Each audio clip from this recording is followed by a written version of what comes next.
जिंदगी में कब क्या हो जाए कोई नहीं जानता।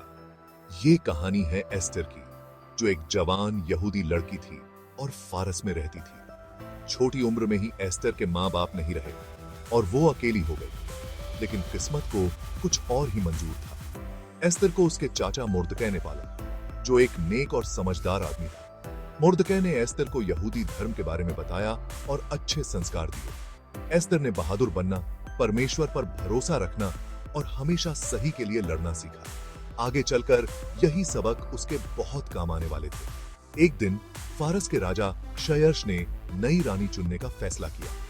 पूरे राज्य से जवान लड़कियां महल में लाई गईं। एस्तर अपनी खूबसूरती और सादगी से राजा को पसंद आ गई। उसे नई रानी चुना गया, लेकिन उसे नहीं पता था कि आगे क्या मुश्किलें आने वाली हैं।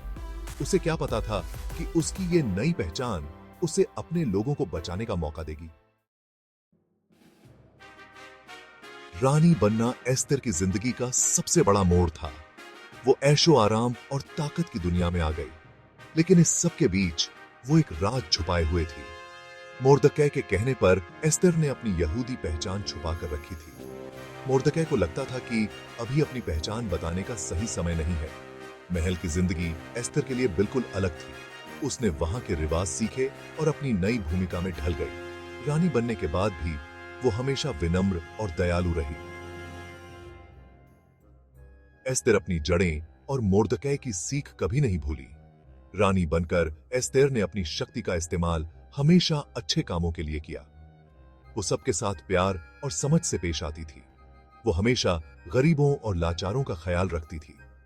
उसे क्या पता था कि जल्द ही उसकी परीक्षा होने वाली है और उसकी छुपी हुई पहचान उनके जीवन और मृत्यु का सवाल बन जाएगी। एस्तर को इस बात का जरा भी अंदाजा नहीं था कि उसके लोगों पर बहुत बड़ा खतरा मंडरा रहा है। राजा के दरबार में काम करने वाला एक शक्तिशाली आदमी, जिसका नाम हामान था, यहूदियों से सख्त नफरत करता था। मुर्दकै ने उसे प्रणाम करने से मना कर दिया था, जिसकी वजह से हामान बहुत गुस्से में था। नफरत और बदले की आग में जलते हुए हामान ने फारस के सभी यहूदियों को खत्म करने की साजिश रची। हामान ने राजा को अपने बहकावे में ले लिया। उसने क्षयर्ष को यकीन दिला दिया कि यहूदी लोग खतरनाक हैं और राजा के वफादार नहीं हैं। हामान ने एक खास दिन पर सभी यहूदियों को मारने का फरमान जारी करवा लिया। इस क्रूर योजना से पूरी यहूदी बिरादरी दहशत में आ गई। जब मुर्दकै को हामान की साजिश के बारे में पता चला, तो वो बहुत दुखी हुआ।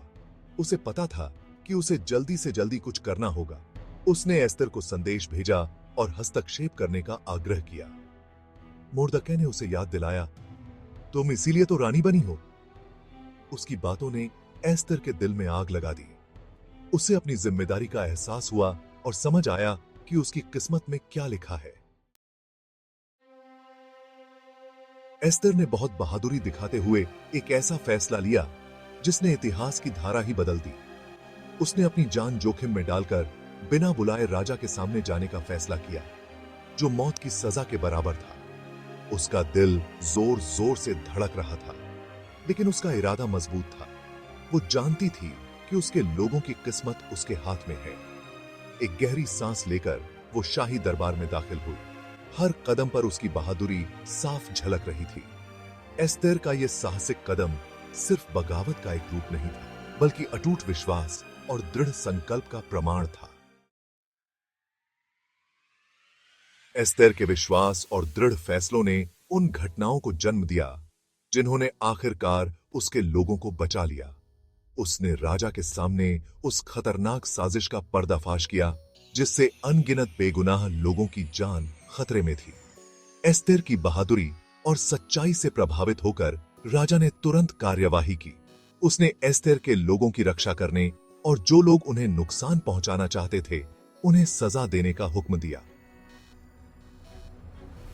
अपने विश्वास और कार्यवाही से एस्तर ने न सिर्फ अपने समुदाय की रक्षा की, बल्कि यह भी साबित कर दिया कि चाहे कुछ भी हो जाए, सही के लिए आवाज उठाना बहुत जरूरी है। एस्तर की बहादुरी की कहानी सदियों से लोगों को प्रेरित करती आ रही है। उसकी कहानी उम्मीद और दृढ़ता की मिसाल है, जो अनगिनत लोगों को अपने डर का सामना करने और न्याय के लिए लड़ने की प्रेरणा देती है। एस्तर बहादुरी की प्रतीक बन गईं। उनके काम हमें याद दिलाते हैं कि एक इंसान का साहस दुनिया बदल सकता है।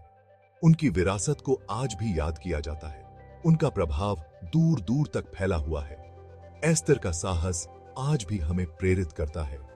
हमें विश्वास, दृढ़ संकल्प और अदम्य मानवीय भावना की शक्ति की याद दिलाता है। यदि वीडियो पसंद आया तो चैनल को सब्सक्राइब जरूर करिएगा।